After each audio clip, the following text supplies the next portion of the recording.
When the wave breaks, a story of synchronicity, spirit in the forest listening. I went into the forest with music in my ears and no real agenda in my heart, just to feel something I had made. I'd finished a track that morning called When the Wave Breaks, in a melodic blend of techno and classical, full of rising tension and soft release. Like a cresting breath, I needed to hear it in a place where the body could be more than just a listener. So I slipped on my AirPods, followed the pull of the trees, and let myself move. At some point, mid-groove, mid-moment, I looked down and I froze. There, growing from a fallen log, was a mushroom, not small or hidden, but bold, curved, sculptural. It was Dryad Saddle, though I didn't know the name at the time. What stopped me wasn't just how unusual it looked or how confidently it rose from decay. It was the shape, the form. It looked exactly like the image I had used that morning to share the track, a wave curling midair, a perfect crest held in stillness. It felt like the music had spilled out into the woods and grown a body. But of course, the mushroom had been there first, which meant something else was at work. This is the language of the living world. There's a word for this. Synchronicity, when an outer event aligns with your inner state in a way that defies logic but floods you with meaning. It's not about cause and effect, it's about resonance, about fields of energy weaving through consciousness and form, creating patterns that are recognized, not calculated. This mushroom and that music, they didn't mirror each other because one caused the other. They mirrored because they were both ripples from the same current. I didn't create the song, I tuned into it. And the forest was tuning into something too, the form of the wave, the shape of a feeling, a transmission. We often think of creation as a one-way act. Artists bring something into the world, but I believe it's more accurate to say the world brings something through the artist. And sometimes the world offers you a sign to let you know you were listening clearly. What is Dryad Saddle?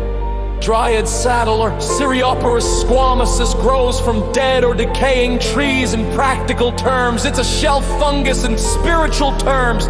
It's a seat for spirit named after the Dryads, the ancient Greek spirit said to dwell within trees. Dryads aren't metaphorical, they're beings of the land, not mythical, but real in the ways that matter.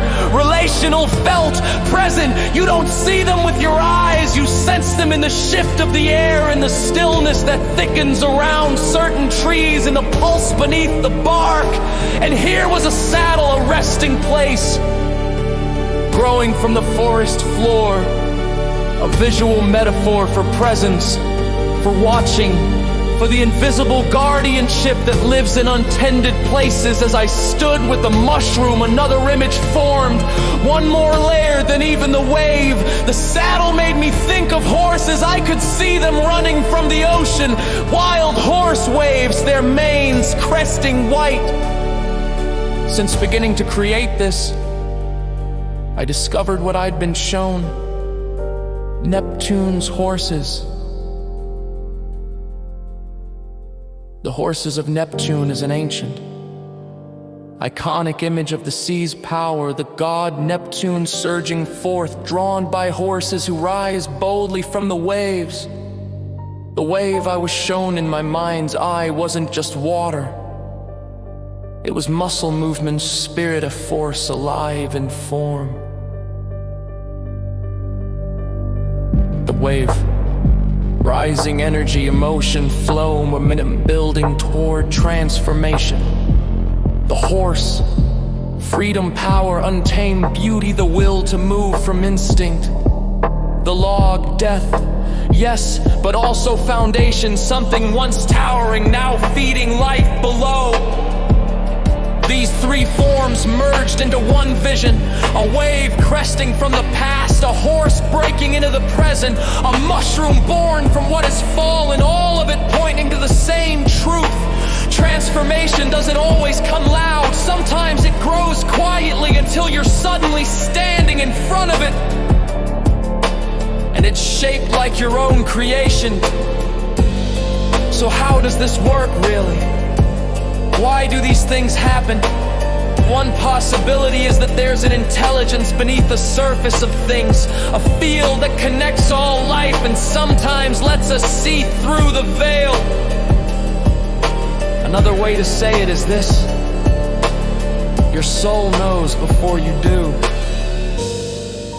When you're in a receptive, creative state, especially when you're communing with nature, with music, or both, you enter a kind of shared frequency with the world around you. Things align, not because you planned them, but because you surrendered to them. That morning, something moved through both the soil and the sound. The mushroom was its form, the music was its feeling, and I was just there to witness the meeting point. And in that moment, it truly felt like something was watching, not with eyes, but with presence. The forest wasn't reacting, it was participating. It wasn't just that the mushroom looked like the wave, it was that the wave had already been shaped quietly by the forest itself, as if it knew I would come, that I would hear, that I would feel, as if this encounter had always been part of the rhythm. Moments like this don't come from trying, they come from trust, from walking out into the world open, from creating not to impress but to listen. And when you do that, sometimes the world speaks back through a log, a mushroom, a song. So what do I take from this? That spirit moves through more than just thought, that creativity is a relationship, not a performance, that the forest is not empty, it is inhabited, listening, mirroring, teaching in shapes we often overlook. And most of all, that what we make is not always ours. Sometimes we're just the ones tuning and translating, receiving the wave that was already breaking quietly all along.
Something is flying out from the heart now.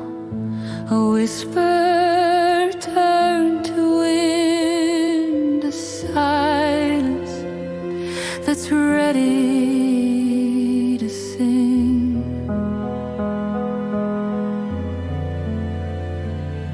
You've held it long enough, the thing you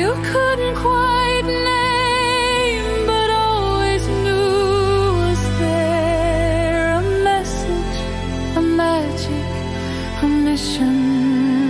It's moving through you as you, from soul to sky.